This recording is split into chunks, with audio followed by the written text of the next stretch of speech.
4 avril 2001. Paul Heyman, personnage clé du catch hardcore, annonce la fermeture de la ECW. La fédération de l'extrême, endettée de presque 9 millions de dollars, n'a pas d'autre choix que de vendre la compagnie. En 2003, après plusieurs références à la ECW, la WWE rachète les droits et les biens de la fédération créée par Todd Gordon. Paul Heyman se verra offrir un contrat par la compagnie de Vince McMahon dès 2001. Commentateur puis manager de Brock Lesnar, l'ancienne grande figure de la ECW semblait bien établie dans la fédération dominante des années 90. Mais en décembre 2004, un investisseur anonyme fait surface, faisant le pari fou de créer la plus grande fédération de tous les temps avec un apport de seulement 1 million de dollars. Un seul homme a les cartes en main pour mener à bien le projet nommé Elite. Paul Heyman. Ce dernier se voit donc confier la All Elite Wrestling. Paul Heyman, businessman et booker émérite, décide de tout miser sur le catcheur indépendant. Star Indie et le jeune loup prêt à se faire un nom dans la fédération de la révolution. La All Elite Wrestling est née. Et what's up les gens, j'espère que vous allez bien et aujourd'hui on se retrouve pour un nouvel épisode sur TEW 2016 toujours avec la All Elite Wrestling en février 2005. J'ai ouvert le jeu il y a quelques minutes et déjà une mauvaise nouvelle que je m'en vais vous communiquer. A priori de nouveaux ennemis du côté de notre All Elite Wrestling, Bobby Billard, notre magnifique blonde, notre belle plante des backstage capable de nous faire de super segments sex appeal qui s'entend très moyennement, voire pas du tout, avec Glyn Gilberti, notre commentateur aux côtés de Rena Mero. D'ailleurs, je ne sais plus comment je l'avais nommé lors de la vidéo précédente, mais c'est bien Glyn Gilberti qui, techniquement, dans cette fédération, pourrait avoir un rôle de main eventer, mais vu la tronche qu'il a, j'avoue qu'il m'a pas trop inspiré pour être champion du monde. Bon, ça peut peut-être se comprendre. Bref, première mauvaise nouvelle, ce n'est pas très grave, on va tout de suite se rendre, dans les backstage, voir si on a de bonnes nouvelles avec des backstage incidents positifs. Déjà, y en a-t-il? Oui, il y en a des locker room incidents, bien évidemment qu'il y en a. Tout incident qui implique Talia Madison et Earl Hebner, qui est, je rappelle, un arbitre d'expérience. Alors ça, tu peux parier tout ce que tu veux que c'est la cour des catcheurs. C'est la cour des catcheurs. Talia Madison, qui a été amenée donc à la cour des catcheurs, accusée d'avoir oublié de serrer la main à quelqu'un. Putain. Le juge, Earl Hebner, l'a rendu coupable. T'as raison, mon petit Earl. Et sa sentence est de payer un coup à boire à tout le monde après le show. T'as raison, mon petit Earl, ça, c'est vintage, j'aime beaucoup. Bon, par contre, elle améliore pas son comportement, l'autre connasse. Rien à foutre. Bon, et bah let's go, c'est parti pour le deuxième W Dynamite du mois de février 2005, et oui, toujours au Emo Linwood Ice Arena, devant 750 pèlerins, ça n'a pas changé. À nouveau, c'est la out pour le quatrième show d'affilée, où nous démarrons le show, les gens, avec un segment qui nous fait un petit 32 de rating, et oui, c'est le premier segment de la vidéo, et il fait déjà mal aux yeux, oui, segment impliquant 5 protagonistes, ou plutôt 4, parce qu'Amy Weber, on n'en a pas grand chose à faire, on va pas se le cacher. Amy Weber qui est en compagnie des Briscoes, Mark et Jay, et elle s'apprête finalement à les interviewer avant leur match face à X-Factor, Sean Waltman et Justin Incredible. Et ils n'auront même pas le temps de dire un mot, les pauvres Briscoes. Bon, faut mieux, tu me diras, vu les capacités au micro minables qu'ils ont, puisqu'ils sont interrompus par Christopher Daniels et Frankie Kazarian. Christopher Daniels qui dit, mais franchement, on n'en a rien à faire de leur affrontement face à Sean Waltman et Justin Incredible, cette équipe là de genoux qui a rien prouvé, ils vont se faire défoncer par Justin Incredible et l'autre drogué de Sean Waltman, là anciennement connu sous le nom du 1-2-3 Kid, qui avait pinned Fair and Square Razor Ramon, qui lui avait derrière chouravé 10 000 $ à l'époque, souvenez-vous, c'était en 93, pour les plus anciens d'entre vous. Moi j'étais pas né personnellement, mais j'ai quand même regardé les shows un petit peu vintage, bref, et Christopher Daniels dit tout simplement qu'on ne devrait pas s'intéresser à ces garçons-là, non, ce qui intéresse vraiment les gens, c'est SCU, c'est Christopher Daniels et Frankie Kazarian et leur match, avec Brian Kendrick face à Dustin Rhodes et l'équipe de jeunes loups qui vont encore finalement remettre et bien dresser, à savoir El Generico et Kevin Steen. Bref, l'irrespect de Christopher Daniels, ça fait péter les plombs à Mark Briscoes qui va asséner une grosse gifle sa mère dans la gueule de Christopher Daniels.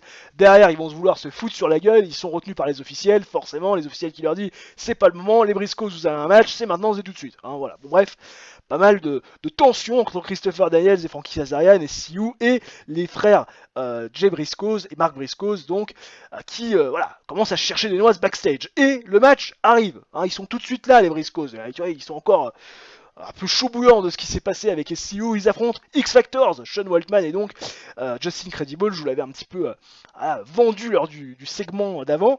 Et dans un match décent, oui décent, c'est jugé comme tel, les Briscoes vont défaire X Factors. Et oui, aussi bizarre que ça puisse paraître, en plus en 7 minutes 36, qui est un match assez court, quand Jay Briscoes va défaire Just Incredible via pinfall avec le Springboard Downset Device après la distraction manquée de Frankie Kazarian. Et oui, Frankie Kazarian qui va botcher son intervention et qui va frapper Just Incredible au lieu de Jay Briscoes, ce qui va coûter la victoire à X Factors. X Factors qui comprend pas ce qui se passe et les Briscoes qui se taillent très vite, enfin notamment Jay qui dit à son frère non, faut vite se tailler, on va être en infériorité numérique, faut vite se barrer de ce bordel. Victoire donc des Briscoes qui prennent une victoire très importante. Au niveau des performances, on est à 28 et 31 pour les frères Briscoes, on est à 42 et 54 pour Just Incredible et Sean Waltman. On nous dit toujours bien sûr que Briscoes est un petit peu ralenti à cause de sa blessure chronique au niveau de la rotule, pépère, il va en avoir pour encore un an.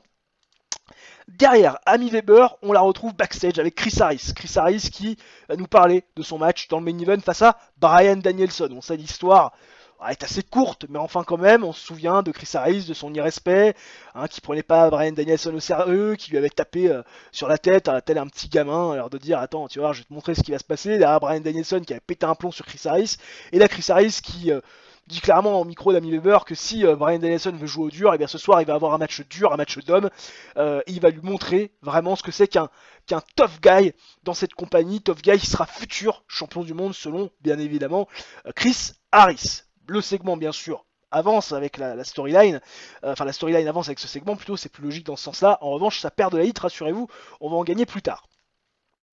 Derrière, match donc 3 contre 3.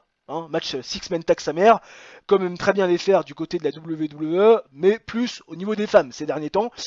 Dustin Rhodes et El Jericho, plutôt, qui vont faire face à Brian Kendrick et à SCU. Brian Kendrick qui est qualifié pour les demi-finales du tournoi.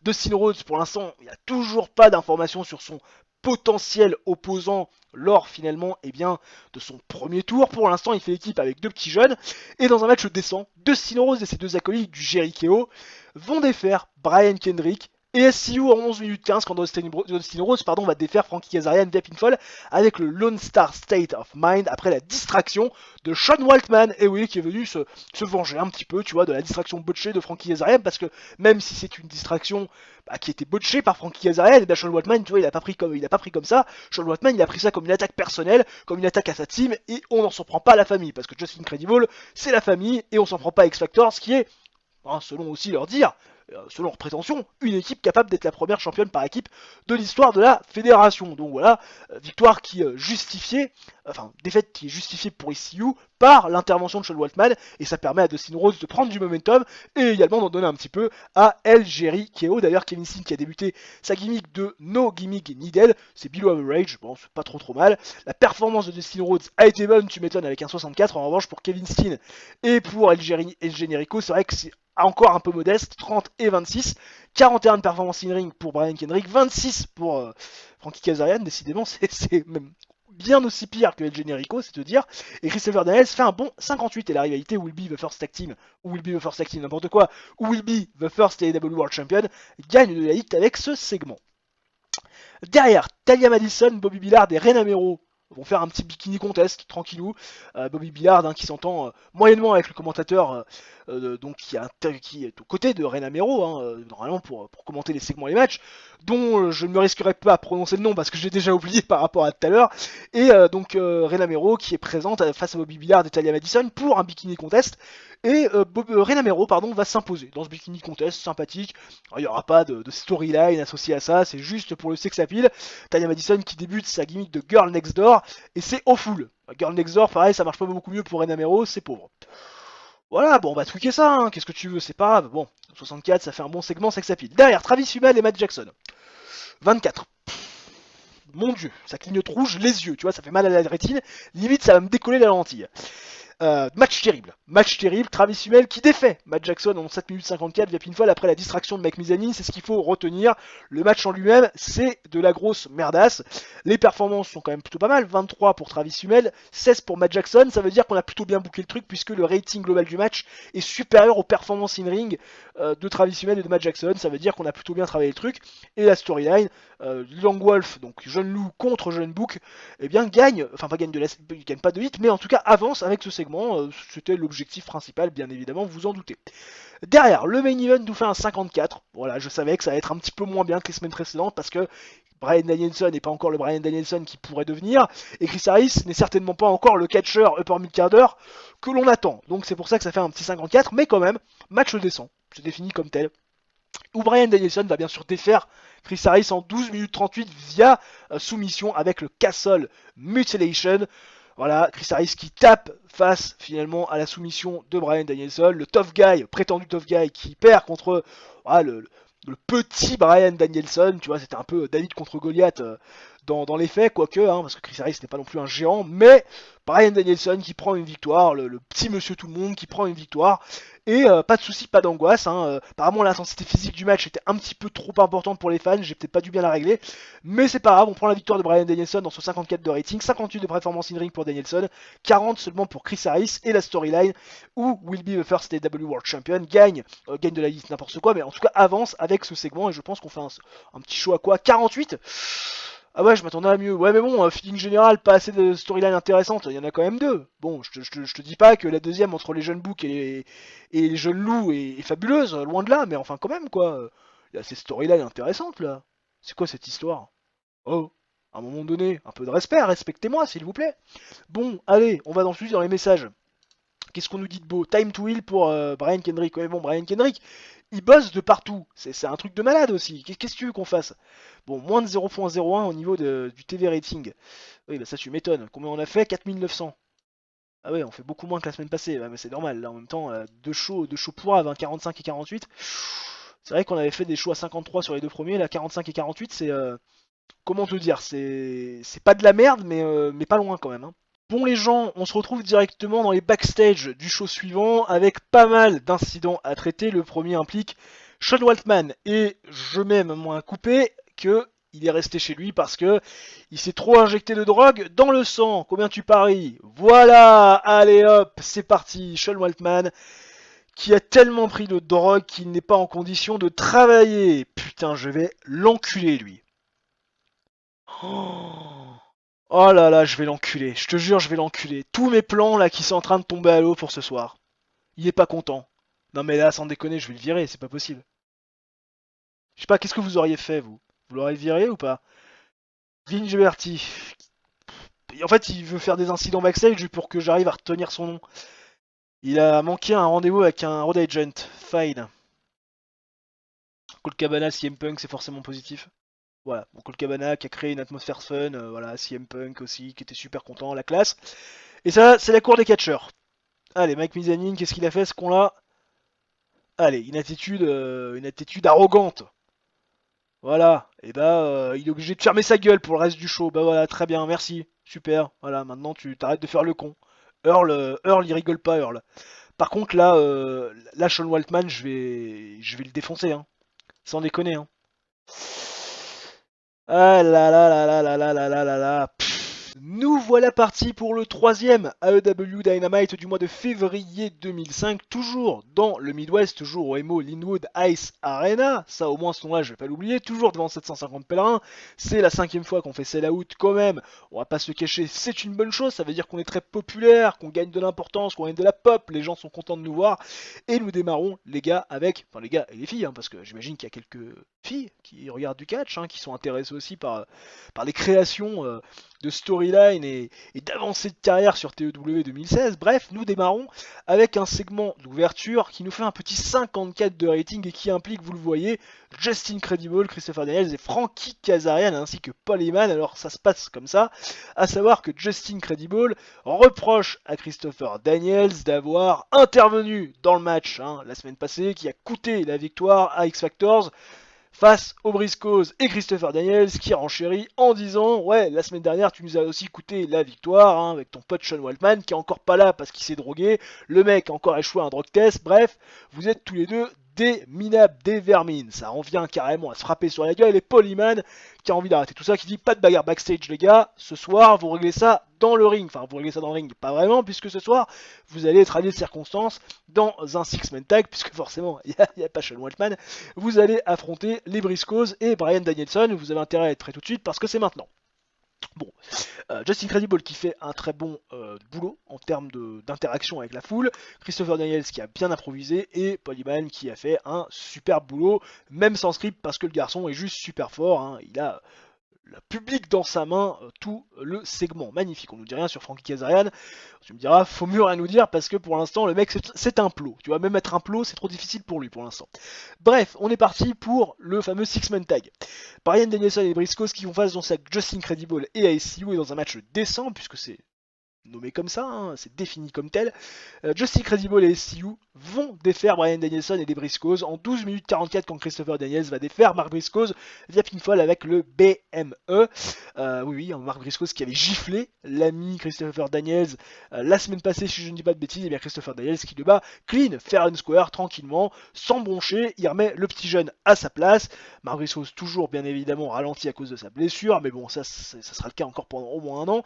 Les frères Briscoes qui font des performances entre 26 et 27, Bryan Danielson est à 60, 43 pour Justin Credible, 27 pour Frankie Kazarian et 58 pour Christopher Daniels.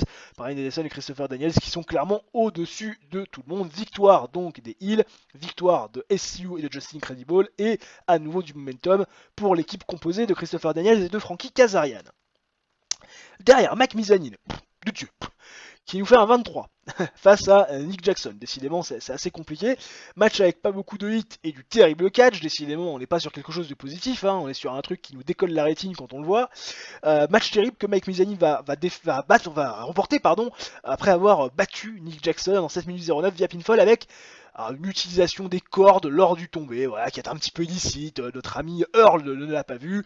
Victoire donc de Mike Mizanin qui nous fait un bon petit 22, non je déconne, et Nick Jackson qui fait un 18. Bref, la storyline entre les jeunes loups et les jeunes boucs avance avec ce segment, mais ne gagne pas de 8, ça en perd pas non plus, bon ma foi. On va dire que c'est un moindre mal, même si on va nous dire, avec la note générale du show, pas assez de storyline intéressante, on sait, on a compris.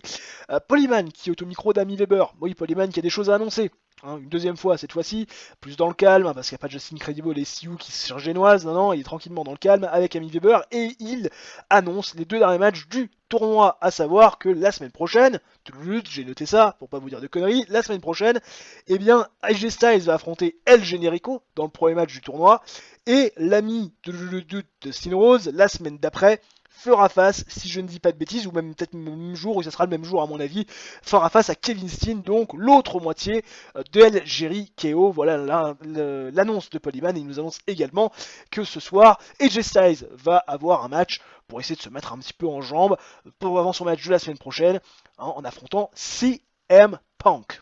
Paul Heyman qui s'améliore avec sa gimmick, Weber qui fait du bon boulot apparemment, et la storyline, malgré tout, perd de la hit. Nick Saras derrière Talia Madison qui est backstage et qui nous fait un petit striptease, pas bien noté parce que Talia Madison n'a pas une grande popularité pour l'instant, c'est normal, hein, ça va monter, de toute façon ça ne peut qu'être mieux étant donné qu'elle a une popularité qui est de 0, voilà, 45, hein, RAS comme dirait l'autre, et le main event ça en revanche c'est moins RAS puisque ça nous fait quand même un 64 de rating assez sympathique entre AJ Styles et CM Punk, et vous imaginez bien que dans un match avec une bonne hit et du grand catch, AJ Styles a bien sûr défait CM Punk en 16 minutes 30 pinfall avec le Styles Clash complètement clean.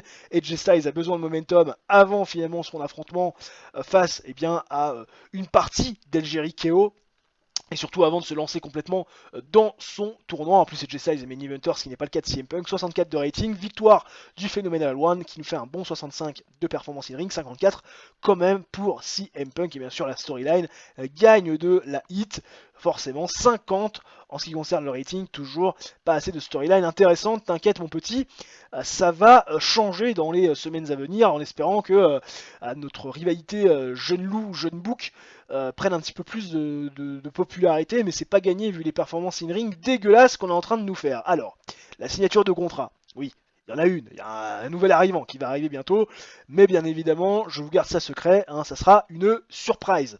Donc toujours moins de 0.01, 5940 viewers.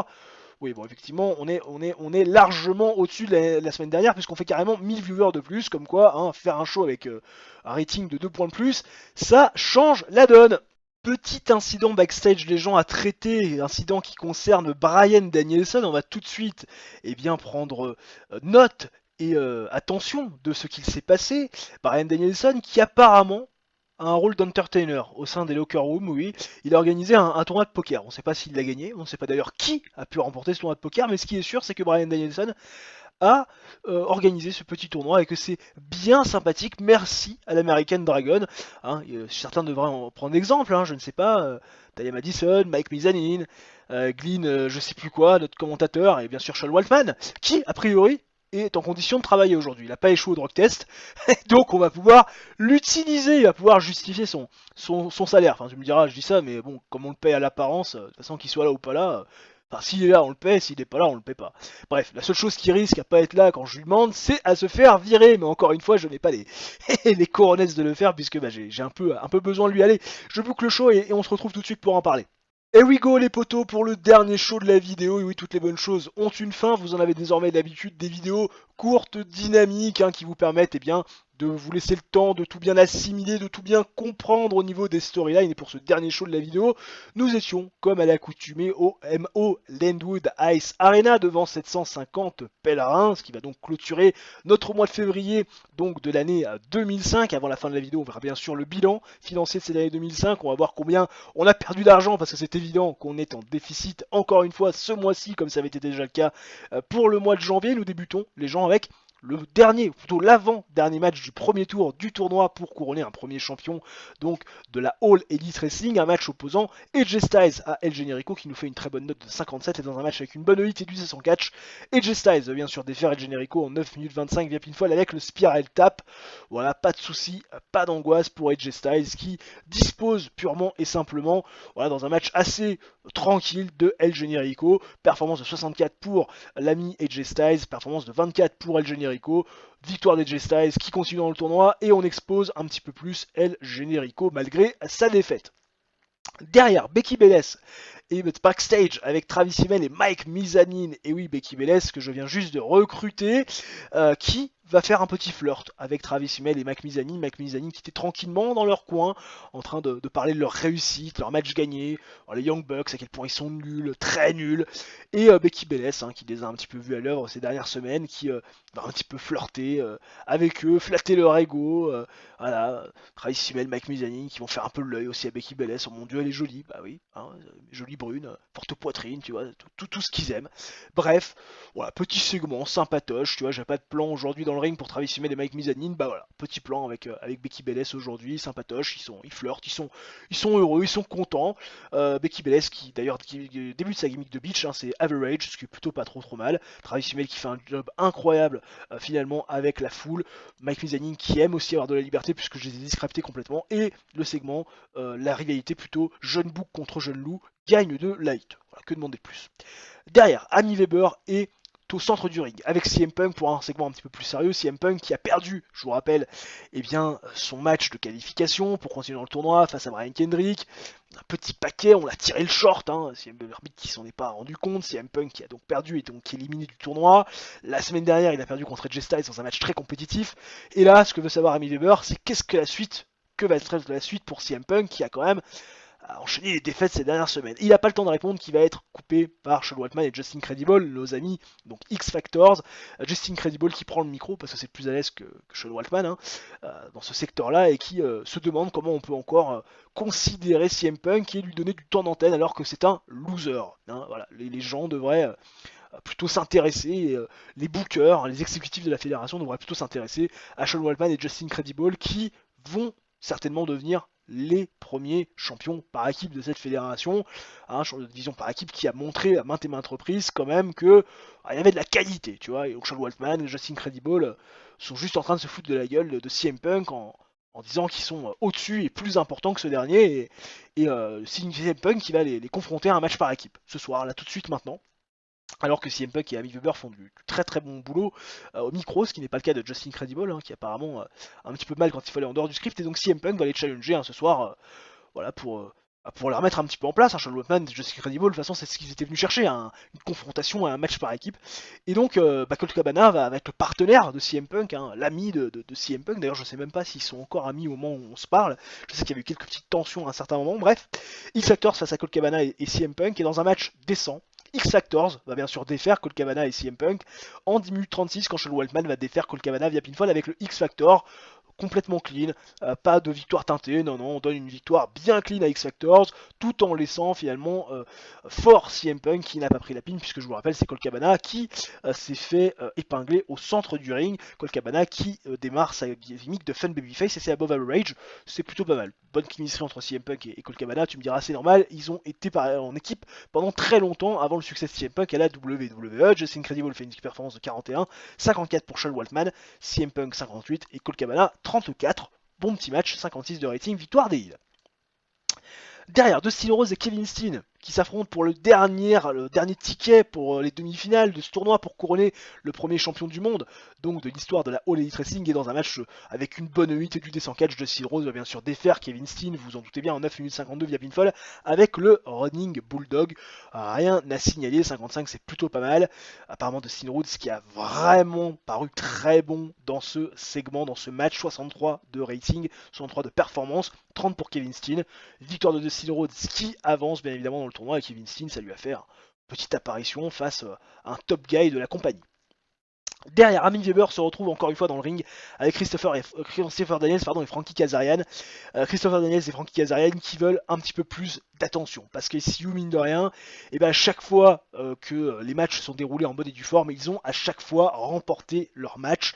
Ils veulent désormais qu'on les considère. Ils ont marre de voir à chaque fois les Bryan Danielson, les CM Punk, les AJ Styles et consorts Dustin Rhodes, truster les main events, même Brian Kendrick. Ils en ont marre, ils veulent désormais qu'un match par équipe avec des vrais catcheurs par équipe spécialistes de cette discipline puisse être dans le main event. Donc ce soir ils veulent un match dans le main event et ils challenge n'importe qui est assez bon, assez grand, assez good looking guy, assez star, de manière assez star power pour être dans le main event face à eux.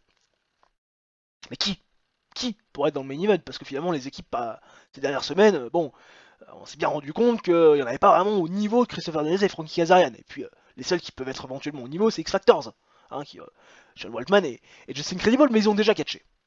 Christopher Daniels qui a paru très bon, apparemment dans ce segment, bien improvisé malgré le fait qu'on soit pas scripté. Ils vont se présenter devant SCU, ni plus ni moins que, roulement de tambour, si vous l'avez entendu bien sûr, les New Age Outlaws. Et oui, Road Dogg, Billy Gunn, à l'époque qui était connu sous le nom de Kip et Beiji James, qui font leur début. Ils sont All Elite. Et oui, un match de 69 de rating, c'est le meilleur note de match qu'on ait eu depuis le début de notre All Elite Wrestling, dans un match bon parce qu'il est défini comme tel. Les New Age Outlaws vont bien sûr défaire SCU en 13 minutes 35 quand Beiji James va défaire Frankie Kazarian via pinfall avec le Spike Pill Driver. En termes de in-ring pur, Kip James est bien sûr au-dessus de tout le monde. Ça paraît logique. 74 sa mère.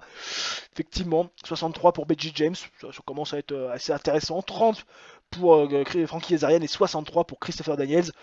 C'est pas mal. Toujours une excellente chemistry bien sûr entre Kip et Beiji James. Beiji James qui a démarré sa gimmick de Fun Babyface Below Average. Et Tina Idol gimmick pour Kip James, c'est Below Average. Je vais peut-être les tweaker histoire qu'on soit au moins average. Mais très bon match, 69 de rating. Et New Age Outlaws qui battent clean SCU.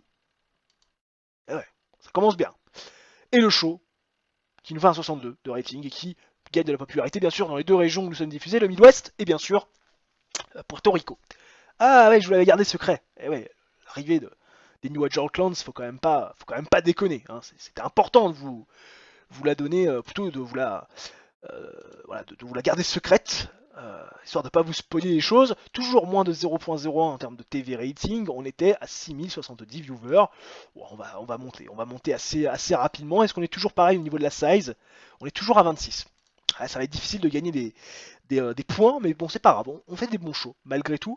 Et moi, ce que je vous propose, c'est de vous retrouver quelques jours plus tard pour qu'on fasse le bilan financier et qu'on se quitte, bien sûr, là-dessus. Bougez pas, on revient tout de suite. Alors, juste avant de s'intéresser au bilan financier et à la hit de nos storylines pour terminer la vidéo, les gens, petit tour vers les news, parce qu'il y en a quelques-unes de croustillantes. Alors, la bataille régionale du mois de mars, on s'en fout un petit peu, hein, on va pas se le cacher. Hein, le fait qu'on finisse 2ème sur 5 dans les Grands Lacs, qu'on finisse 2ème sur 6 dans le Mid-Atlantique, 2ème un peu partout, c'est pas vraiment le problème. Bon, le plus gros problème, c'est les offres de CM Punk et Jay Styles, enfin pour CM Punk et Jay Styles de la part de la New Japan et de la SW. Alors, rassurez-vous, ce ne sont pas des offres de contrat signés. Oui, je les ai vérifiées moi-même.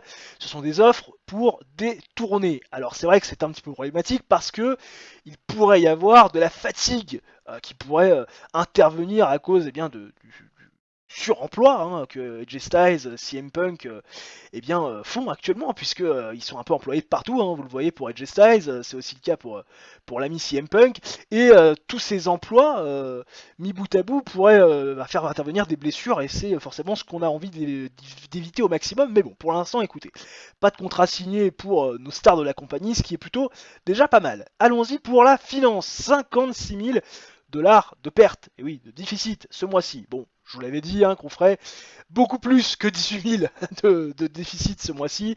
Ça sera à mon avis encore plus le cas le mois prochain. Hein, voilà, on va pas se le cacher.